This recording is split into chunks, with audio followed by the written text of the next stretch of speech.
1986 IDSA People Power Revolution, isang hindi malilimutang araw sa ating kasaysayan. Milyon-milyong tao ang nagkaisa at nagsama-sama upang pabagsakin ang taong wala namang ibang ginawa kundi paunlarin ang ating bansa. Siniraan sa pamamagitan ng kabi-kabilang mga propaganda. Pinagbintangang diktador, magnanakaw, at kung ano-ano pa, na dahil sa mga propagandang ito ay maraming nauto at nalokong mga Pilipino. Napabagsak nila si Marcos. Nagbunyi ang mga dilawang grupo. Subalit ano-ano nga ba ang naging bunga at kabayaran ng IDSA Revolution ito sa buhay ng mga Pilipino? Ito ang ating aalamin sa videong ito. Dahil sa 1986 IDSA ay di natuloy ang paglikha ng Southern Leyte Polytechnic College. Ang proyektong ito ay naglalayon sana na pataasin ang antas ng edukasyon ng ating bansa sa pamamagitan ng pagbibigay ng kumpletong mga undergraduate courses sa arts, sciences, humanities, business and vocational, and industrial technologies, kung saan magkakaroon ng advanced studies sa mga nabanggit na mga kurso na malaki ang maitutulong sa ikauunlad ng ating bansa. Dahil sa IDSA 1986, ay ipinasara ang Bataan Nuclear Power Plant sa Morong Bataan at sinayang ang $2.3 billion na ginasto sa pagpapagawa ng planta na makapagbibigay sana ng 623 megawatts na kuryente sa Luzon. Dahil sa 1986 IDSA ay nawala ang government-owned Manila Transit Corporation sa Metro Manila. Murang pamasahe at maayos na sistema at serbisyo ng mga public transportation, subalit biglang nag-iba nang mawala ang Manila Transit Corporation sa kamay ng ating gobyerno. Dahil sa 1986 IDSA ay naibenta ang 60% ng government-owned Petron Corporation na dahil dito ay magpahanggang ngayon ay ramdam natin ang epekto dahil sa napakataas na presyo ng produktong petrolyo na ito ay maaari sanang maiwasan kung hanggang ngayon ay hawak pa rin ng ating pamahalaan ang 60% ownership ng Petron Corporation. Dahil sa 1986 IDSA ay pinalitan ang pangalan ng Manila International Airport at ginawang Ninoy Aquino International Airport noong 1987. Dahil sa 1986 IDSA ay naibenta ang 67% ng government-owned Philippine Airlines. Noong January 1992 ay ipinenta ni Cory Aquino ang 67% share ng Philippine Airlines sa halagang 9.7 billion pesos sa EB Capital and Investment Corporation. Dahil sa 1986 IDSA, nagdurusa ang mga Pilipino sa value-added tax na pinasimulan ni Cory Aquino ng 10% na kalaunan ay ginawang 12% ng dating senador na si Ralph Recto, kung saan mas lalong nagpamahal ito sa mga bilihin at naging dagdag pasanin ng maraming mga Pilipino. Dahil sa 1986 IDSA ay pinabayaan ang mga state universities, kaya napag-iwanan na ang Pilipinas. Dahil sa 1986 IDSA ay nawala ang government-owned company na Meralco dahil libreng pinamigay ito ni Cory Aquino.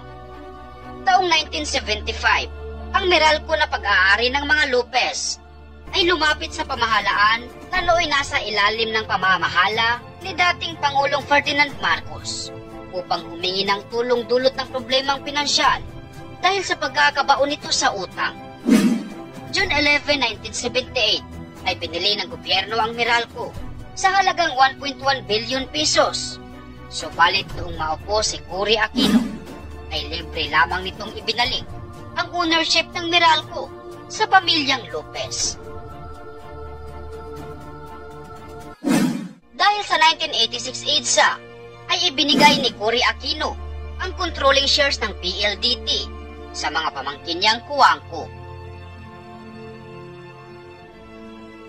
Dahil sa 1986 EDSA, ay muling ibinigay ni Cory Aquino sa pamilyang Lopez ang ABS-CBN na hindi man lang dumaan sa korte at walang binayaran kahit magkano. Matatandaan na ipinasara ng dating Pangulong Marcos ang istasyong ito dahil sa pagpapakalat ng mga fake news at paninira nito laban sa ating gobyerno. Subalit nang maupo si Cory Aquino bilang Pangulo, ay walang ano-ano na ipinalik nito ang nasabing istasyon sa pamilyang Lopez. Dahil sa 1986 EDSA, ay ipinasara ang 20 mga planta na pag-aari ng ating gobyerno na kinabibilangan ng hydro, coal, thermal, at geothermal power plants na dahil dito, ang Pilipinas na ngayon ang may pinakamataas na presyo ng kuryente sa buong Asya. Dahil sa 1986 EDSA ay naibenta ang mga bangko na nooy pag-aari ng ating gobyerno sa mga oligarko.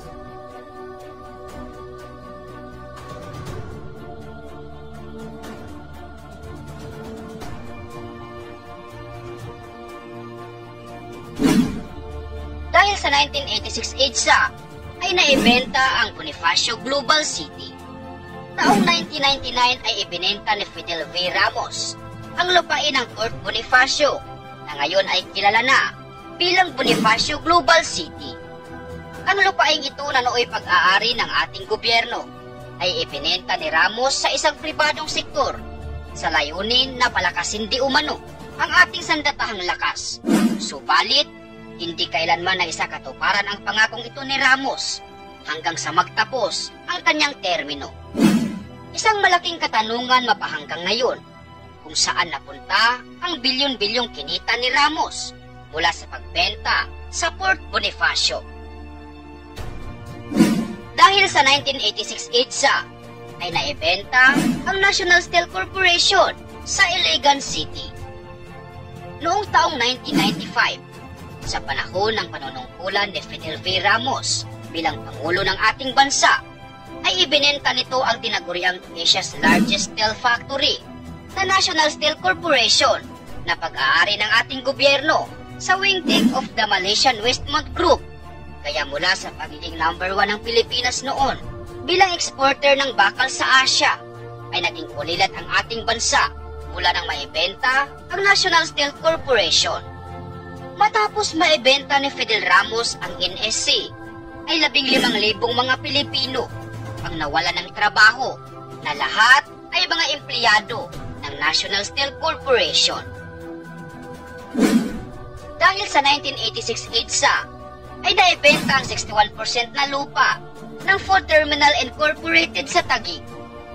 Ang Food Terminal Incorporated o FTI na isang Argo Industrial Complex ay itinayo noong 1968 sa Taguig City sa ilalim ng pamumuno ng dating Pangulong Ferdinand Marcos. Ang FTI na may kabuuang lupain na umaabot sa 120 hectares ay nakatuon sa food processing and distribution kung saan iniimbak at pinoproseso ang mga produkto ng ating mga magsasaka, mangingisda at iba't ibang mga food producers. Ito ay itinatag ng dating Pangulong Ferdinand Marcos sa layuning matulungan ang sektor ng agrikultura at ang mga consumer. Sa pamamagitan ng Food Terminal Incorporated ay mapaglalapit ang mga consumer at ang agricultural producers kung saan ito ay makatutulong upang mabilis na makarating sa ating mga kababayan ang mga agricultural products at mabili ito ng mga Pilipino sa mababang presyo. Subalit noong November 2012, sa pamumuno ni Noynoy Aquino, ay ibinenta nito ang 74 hectares na lupain ng FTI sa Ayala Land Incorporated sa halagang 24.3 billion pesos. Ang 74 hectares na lupain ito na nabili ng Ayala Land Incorporated ay kilala na ngayon bilang Arca South.